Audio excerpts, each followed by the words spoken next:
You know, it's funny how sometimes the smallest voice in the room can shake up the whole place.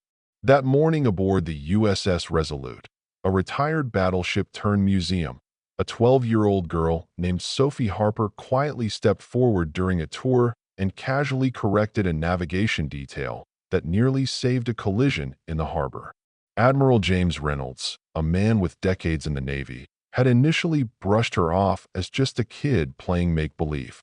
But then Sophie calmly laid out the math behind celestial navigation and tied calculations from memory, and suddenly the Admiral's world tilted on its axis.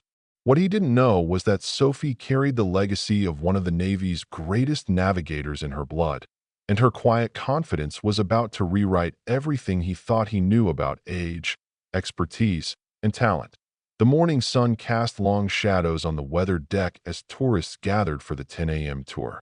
The USS Resolute, an Iowa-class battleship, had served for over 40 years before becoming a floating museum in Chesapeake Bay. Most visitors came for the romance of history, snapping photos and marveling at the massive guns. But Sophie's eyes were different. Standing beside her grandmother, Helen, she traced the rigging, noted radar placement, and cataloged antennas with an intensity that set her apart. "Grandma, look at how they arranged the navigation bridge," Sophie whispered, barely audible over the harbor breeze. "Perfect sightlines for harbor ops, but I bet they relied on the chart room for open ocean navigation." Helen smiled gently, recognizing that familiar spark of deep thought in her granddaughter, the same spark her late husband, a Navy legend, had once carried. "You're right about the limitations," Helen said quietly. For celestial navigation, they needed specialized equipment away from the vibrations of the bridge.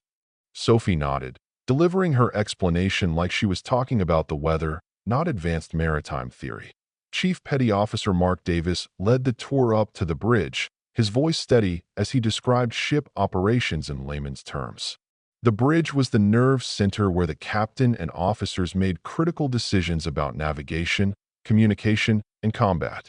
As they ascended, Sophie noticed things Davis didn't mention: the wear on deck plates from countless watch shifts, the careful equipment placement reflecting combat needs, the sightlines balanced between protection and function. Just then, Admiral Reynolds arrived on the bridge, his presence commanding instant respect. He glanced over the group, his eyes briefly resting on Sophie before dismissing her as just a curious kid. But when Sophie softly challenged Davis's explanation of the navigation station, the Admiral's curiosity snapped awake. "You might be mistaken," Davis said diplomatically, not used to being corrected by a child. But Sophie, cheeks flushed, held her ground. The primary navigation was in the chart room, not on the bridge. Celestial navigation needs a stable platform, away from the bridge's vibrations. Reynolds stepped closer, intrigued. "How do you know that?" he asked. "My grandfather taught me," Sophie replied simply. "He said the ocean doesn't care about your rank or age, only if you know where you are." Helen shifted uneasily. Knowing this moment was coming sooner or later, Reynolds pressed on. "Your grandfather was Navy?" "Yes, sir. Served 32 years. Sophie's answer was brief but respectful. Suddenly, a commotion near the harbor pulled everyone's attention. A small pleasure boat drifting toward a busy shipping lane. Reynolds ordered immediate action to notify harbor control, but Sophie cut in. "Sir, the boat won't reach the channel.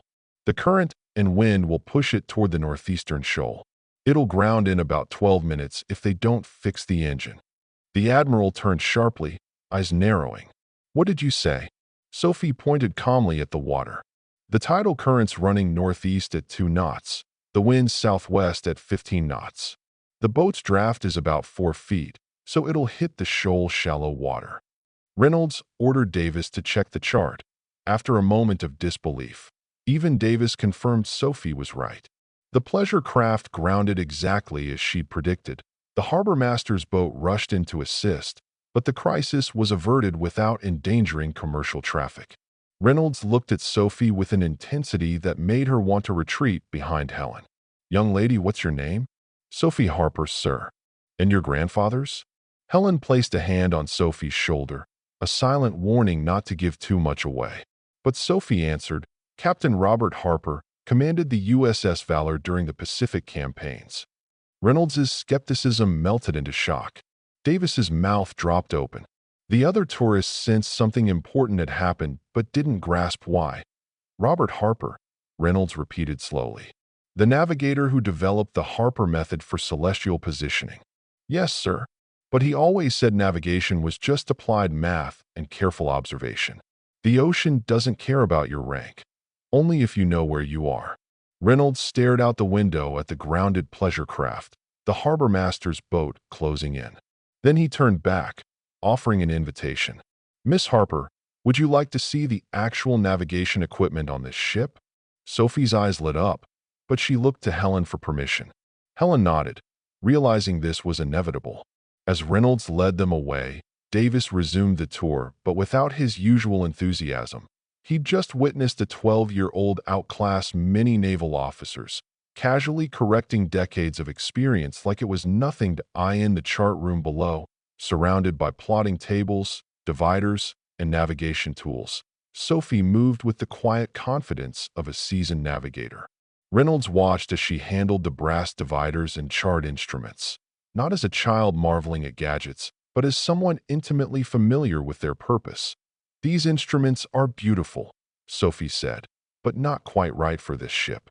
The Resolute would have used the Mark VII plotting system, not the Mark V here. Helen's pride mixed with concern. She tried to give Sophie a normal childhood, but some legacies couldn't be hidden. How do you know the difference? Reynolds asked, leaning closer. Sophie pointed to the finer degree markings on the Mark VII compass. My grandfather kept both systems and manuals at home. Battleships need more precise bearings for long-range gunnery. Destroyers use the Mark V. Reynolds examined the compass, acknowledging her correctness. Your grandfather taught you to recognize details. Yes, sir. He said the ocean tests every assumption you make. So you better base your assumptions on facts, not hope. Her vocabulary, technical knowledge, and methodical approach stunned him. Before more could be said, Lieutenant Ryan Cole arrived, representing the Navy's new generation. Comfortable with both traditional navigation and GPS, surprised to find a child in the chart room. He held his comments, but was introduced to Sophie as someone who had spotted instrument details. Would you like me to show you how we plot courses? He offered. Absolutely, Sophie said, eyes sparkling. Not for a lesson, but for the challenge. As Cole explained triangulation, Sophie quietly pointed out errors he hadn't mentioned: magnetic variation, parallax, ship movement during bearings. The triangle of uncertainty, Sophie said softly, explaining how 3 compass bearings almost never intersect perfectly, forming a triangle that indicates accuracy. The smaller it is, the more confident you are, Cole blinked. That was advanced navigation, not kids' stuff. My grandfather explained it, Sophie said. Navigation is about managing uncertainty, not eliminating it. The ocean teaches humility. Reynolds, now fully engaged, ordered Cole to plot a course from their position to Norfolk Naval Base. Asking Sophie to evaluate, Cole followed standard procedure, recommending a heading of 168 degrees magnetic, estimating a 3-hour, 15-minute journey. Sophie traced the route, then advised adjusting for an afternoon wind shift forecasted to increase to 25 knots from the southwest, which would push the ship east. I didn't account for that, Cole admitted. How did you know about the forecast? I checked marine weather before coming, Sophie said simply. Grandma says always check weather near water, even for museum visits. Helen listened, pride and worry battling inside.